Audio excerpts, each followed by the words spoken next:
रोहतक अनाज मंडी की एक जनसभा में एक मुख्यमंत्री ने बोलते हुए कहा, मैं अब इन चौधरियों की नहीं चलने दूंगा, इनके डोगे खूंटी पर टंगवा कर रहूंगा।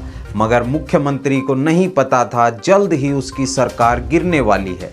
इस दिन के बाद हर रोज उनके विधायक पाला बदल रहे थे। एक मुख्यमंत्री जिनके इतने विधायक भागे कि उन्हें भ्रम होने लगा कहीं उनकी पत्नी भी पाला ना बदल ले। एक मुख्यमंत्री जिसकी सरकार बहुमत में होने के बाद भी 10 दिन में गिर गई। नमस्कार, मेरा नाम है सोमवीर और आज हम आपको सुनाने जा रहे हैं हरियाणा के पहले चुनाव की कहानी, जिसके बाद हरियाणा में हर एक विधायक की कीमत 40,000 हो गई। 1 नवंबर 1966 को हरियाणा भारत का 17वां राज्य बना।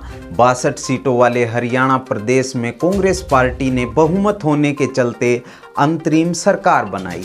हरियाणा के पहले मुख्यमंत्री बने संयुक्त पंजाब की प्रताप सिंह कैरो सरकार में मंत्री रहे और कांग्रेस के मजदूर प्रकोष्ठ के अध्यक्ष पंडित भगवत दयाल शर्मा।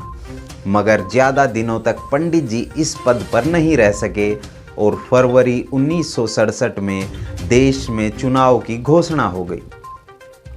यही वो चुनाव था जिसमें पहली बार कांग्रेस पार्टी के आधिपत्य को चुनौती मिली। आज़ादी के बाद पहली बार कांग्रेस पार्टी को बहुमत पाने के लिए मशक्कत करनी पड़ी। नेहरू के जाने के बाद अब कांग्रेस में फूट पड़ चुकी थी। अब उनकी जगह उनकी तेज तर्रार बेटी इंदिरा ने ले ली थी। 520 लोकसभा सीटों में से कांग्रेस पार्टी को 289 सीटों पर जीत मिली। कांग्रेस पार्टी का ये आज़ादी के बाद सबसे खराब प्रदर्शन था। हरियाणा में भी मार्च में चुनाव होने थे। हरियाणा में पहली बार विधानसभा चुनाव हो रहे थे। हरियाणा की जनता ने चुनाव में बड़े चाव के साथ हिस्सा लिया। पिछली बार के मुकाबले हरियाणा के मतदान में 10% का इजाफा हुआ। पहली विधानसभा में 81 विधानसभा सीटों पर चुनाव हुए। कांग्रेस पार्टी उम्मीद से थोड़ा कम, बहुमत से थोड़ा ज़्यादा 48 सीटों पर जीत दर्ज कर पाई। जनसंघ के खाते में 12 सीटें आई और इस बार 16 आज़ाद उम्मीदवार विधानसभा पहुंचे। कांग्रेस ने एक बार फिर पंडित जी पर दांव खेला। पंडित भगवत दयाल शर्मा ने 10 मार्च 1967 को 11 मंत्रियों के साथ एक बार फिर हरियाणा में मुख्यमंत्री के रूप में शपथ ली। मगर इस बार सिर मुंडाते ही ओले पड़ने वाली कहावत सच साबित हुई। पंडित जी के मुख्यमंत्री बनते ही जाट नेताओं ने राव वीरेंद्र सिंह के साथ मिलकर उनकी सरकार के विरुद्ध गोलबंदी शुरू कर दी। इस नाटक को रचने वाले सूत्रधार थे हरियाणा के कद्दावर नेता चौधरी देवीलाल। इसके पीछे का थोड़ा गणित समझ लीजिए। हरियाणा में जाट जाति संख्या के आधार पर सबसे बड़ी आबादी है। लगातार दूसरी बार कांग्रेस पार्टी द्वारा गैर जाट मुख्यमंत्री बनाए जाने पर जाटों में खासी नाराजगी थी। और रही कही कसर पंडित भगवत दयाल शर्मा की राजनीति ने पूरी कर दी, जो वो गैर जाट राजनीति करते थे।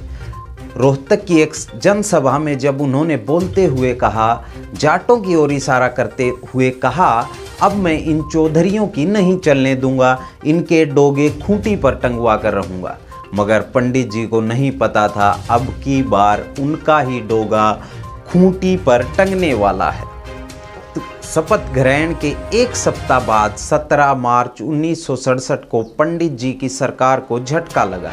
मुख्यमंत्री बन जाने के बाद विधानसभा अध्यक्ष के चुनने की बारी आई। कांग्रेस पार्टी और पंडित भगवत दयाल शर्मा के प्रत्याशी के तौर पर दया किशन चुनाव मैदान में थे।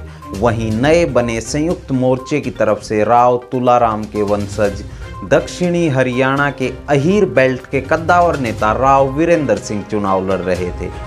विधानसभा में असली खेला तब हुआ जब बहुमत में होने के बावजूद कांग्रेस पार्टी के प्रत्याशी दया किशन राव तुलाराम से 3 वोटों से हार गए।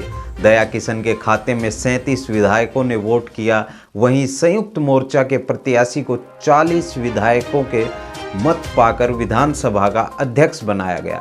पंडित जी को अब आभास होने लगा था, अब उनकी सरकार गिरने वाली है। विधानसभा अध्यक्ष पद के चुनाव में कांग्रेस के 12 विधायक बागी तेवर दिखा चुके थे। पंडित जी विधायकों को मनाने का जिम्मा और मंत्रिमंडल की जिम्मेदारी अपने करीबी हरद्वारी लाल को सौंपकर आला कमान से विचार विमर्श के लिए दिल्ली की ओर निकल गए। मगर पीछे से देवीलाल ने हरद्वारी लाल को मंत्री पद का लालच देकर फुसला लिया।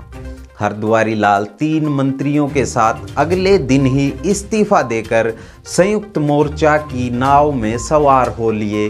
बाद में उन्हें शिक्षा मंत्री बनाया गया। इस नए गठजोड़ को यूनाइटेड फ्रंट नाम दिया गया। राव तुलाराम के वंशज राव वीरेंद्र सिंह को विधायक दल का नेता चुना गया। जब पंडित भगवत दयाल शर्मा दिल्ली से लौटे तब कई कांग्रेसी विधायक पाला बदल चुके थे। जब पंडित जी विधायकों की स्थिति को जांचने के लिए विधायक आवास पहुंचे तो उनके एक सहयोगी ने उनसे कहा कि मैं अभी अभी रेडियो पर सुनकर आ रहा हूं, पंडित तुहीराम भी चले गए। विधायकों के दल बदल के खेल से तंग आए पंडित जी अपने सहयोगी से व्यंग्यात्मक अंदाज में मुस्कुराते हुए कहा, जरा घर पर फोन लगाओ, पंडिताइन जी घर पर हैं या उन्होंने भी पाला बदल लिया। पंडिताइन जी तो घर पर ही थी मगर पंडित जी की सरकार गिर चुकी थी। 22 मार्च को पंडित भगवत दयाल शर्मा ने राज्यपाल BN चक्रवर्ती को अपना इस्तीफा भेज दिया। 23 मार्च 1967 को राव वीरेंद्र सिंह ने हरियाणा के दूसरे मुख्यमंत्री और पहले गैर कांग्रेसी मुख्यमंत्री के रूप में शपथ ली।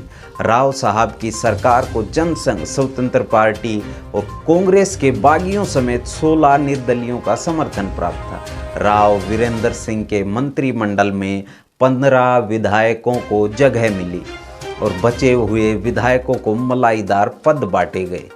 ये आज तक का हरियाणा के इतिहास का सबसे बड़ा मंत्रिमंडल था। मगर राव साहब की सरकार भी ज़्यादा दिनों तक नहीं चल सकी। ये सत्य है कि सत्ता के लालच में लोग तब तक ही साथ रह सकते हैं जब तक उनका साझा दुश्मन खत्म न हो जाए।